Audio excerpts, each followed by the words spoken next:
계속해서 국뽕 문제를 다루고 있습니다. 오늘은 해외 국뽕 형태를 알아볼까 합니다.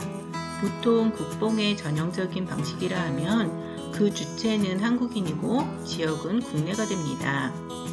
즉, 한국인이 국내에서 만드는 것이 보통인데요. 이러한 틀에서 벗어나는 것이 있습니다. 바로 외국에서 만들어지는 국뽕 유튜브입니다. 해외에서 만들어지는 국뽕의 주체는 재외동포, 주재원, 유학생, 여행자들이 있습니다. 이 중 이민과 국제결혼은 재외동포로 분류할 수 있고 이들은 상대적으로 장기 거주자에 해당합니다. 주재원과 유학생은 중기 거주자, 여행 블로거와 유튜버는 단기 거주자로 분류됩니다.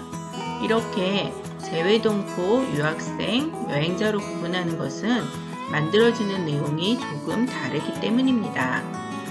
해외에서 만들어지는 국뽕의 본질도 국내 국뽕과 다를 것 없습니다.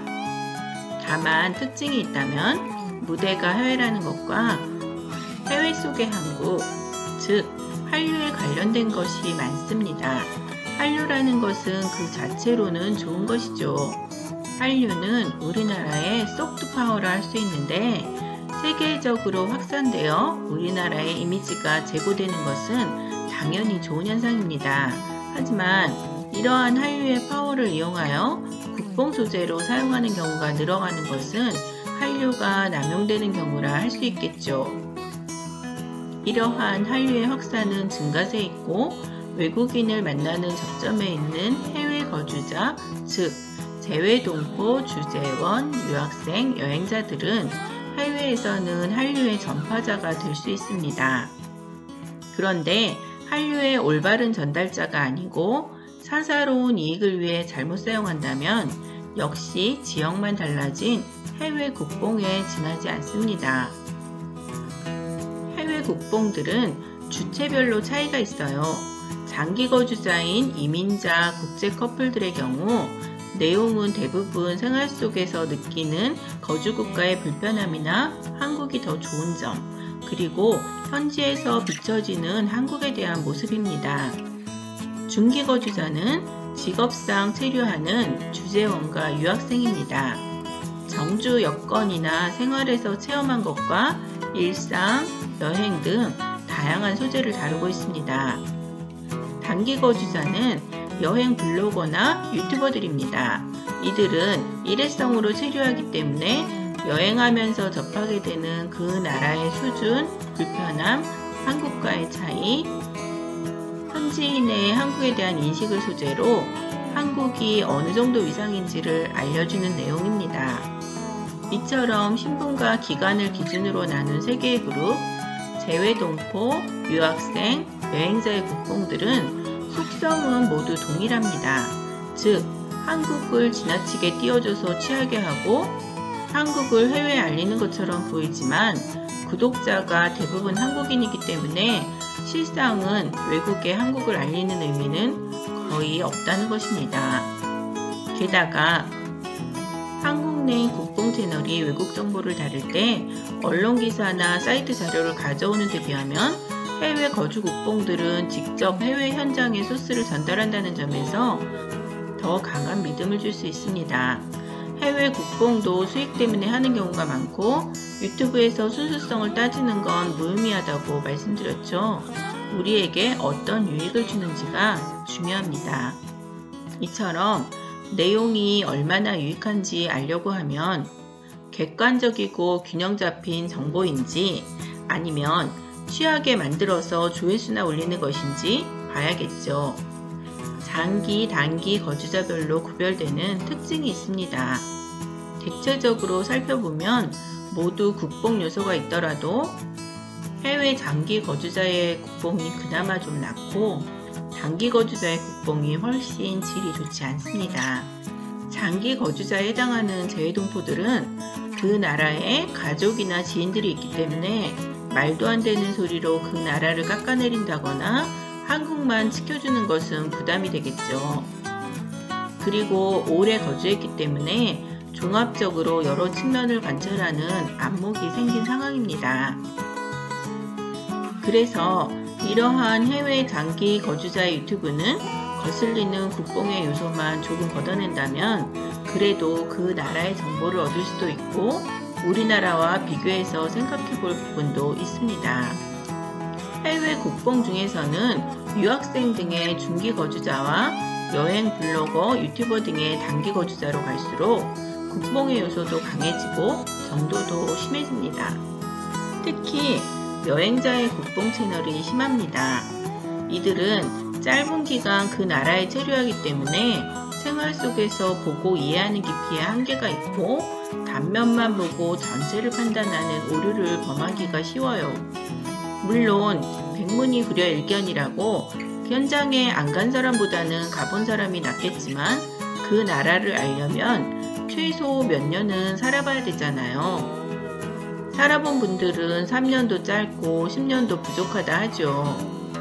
여행을 아무리 많이 다녀도 살면서 느끼는 것과는 다릅니다. 그래서인지 여행자의 국뽕 채널은 피상적인 내용이 많습니다. 그 나라 사람이 사우스 코리아도 모르는 걸 보니 무식하고 건물도 낡고 지하철도 후지고 거리도 더럽다. 인터넷도 느리고 와이파이도 안되고 카드도 안된다. 그래서 선진국보다 우리나라가 더 좋다고 합니다.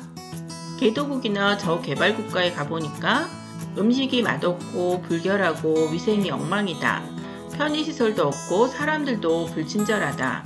밤이면 치안이 불안하고 범죄가 많다. 이런 식으로 선진국이든 후진국이든 한국보다 나은 곳이 없고 한국이 최고다 하며 자부심 쩌는 내용만 보여줍니다. 그리고 해외 여행자 국뽕 채널 중에서 많은 내용이 외국인 인터뷰가 있습니다. Do you know Korea? Do you know Seoul? Do you know K-pop? Do you know meetings? 만약 yes라는 대답이라도 하게 되면 다시 do you like로 이어가면서 한국인의 존재감을 확인하려고 합니다. 모르면 자동으로 무식한 것이 되고요. 관광지를 가거나 때로는 유흥업소를 갔는데 거기서 한국말이나 한국인임을 알아주거나 사진이라도 같이 찍어주거나 하면 이렇게 한국의 인기가 최고다 라고 하면서 그것이 한국의 위상을 보여주는 것이라고 합니다. 여행에서 만나는 외국인은 다 그런 것 아닐까요? 우리뿐만 아니라 어느 나라도 비슷하겠죠. 관광지처럼 외국 사람 많이 상대하는 곳은 짧은 문장 정도는 다 생존 외국어를 합니다. 술집이나 유흥지점 갔을 때 반겨주는 것이 과연 K-팝이나 K-드라마의 한국인이기 때문일까요? 돈스러운 사람이기 때문에 좋아하는 걸까요? 해외 여행자로서 외국인에게 어느 나라를 부르면 알든 모르든 대부분 호의적으로 얘기하죠. 예외적으로 적대관계에 있는 국가가 아니라면 우리나라든 일본이든 미국이든 유럽이든 묻는 사람의 나라를 나쁘게 얘기할 리는 없겠죠. 그리고 해외 국뽕 유튜버들의 문제에 있어서 특히 중요하게 생각해봐야 할 점이 있어요. 해외 어떤 나라 방문 영상을 올리면서 그 나라를 무시하거나 모욕을 느낄 만한 정도로 자극적이고 안 좋은 내용들이 있죠. 본인의 유튜브 채널 구독자가 한국인들이고 한국어로 만들어졌다고 쉽게 생각해서 한국인 관점에서 만드는 경향이 있습니다. 어그로를 끌기 위해서 심지어 여행 경비 마련 때문에 한국인 입맛에 맞는 자극적인 국뽕 영상도 있습니다. 유튜브 공간은 전 세계에서 공유되고 완전하진 않아도 언어 자동 번역 기능도 있고 요즘은 한국어를 아는 외국인들도 많아졌죠.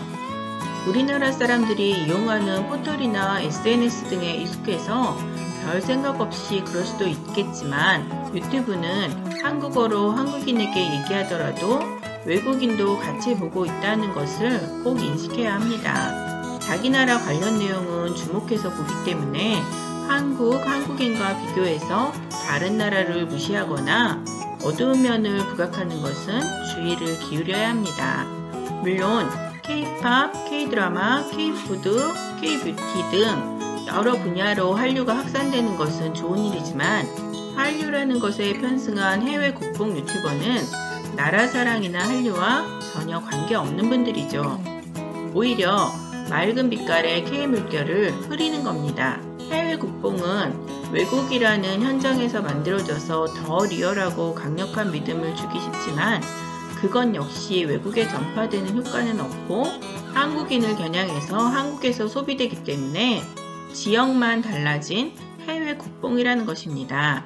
국뽕과 한류는 비슷해 보이지만 경계선을 넘게 되면 전혀 다른 것입니다. 오늘은 해외 국뽕에 대해서 알려드리고 한류와 구별해야 한다는 점도 말씀드렸습니다. 많은 사람이 국뽕에 쉽게 도취되면 기형적인 국뽕이 외국 무대에서도 만들어집니다.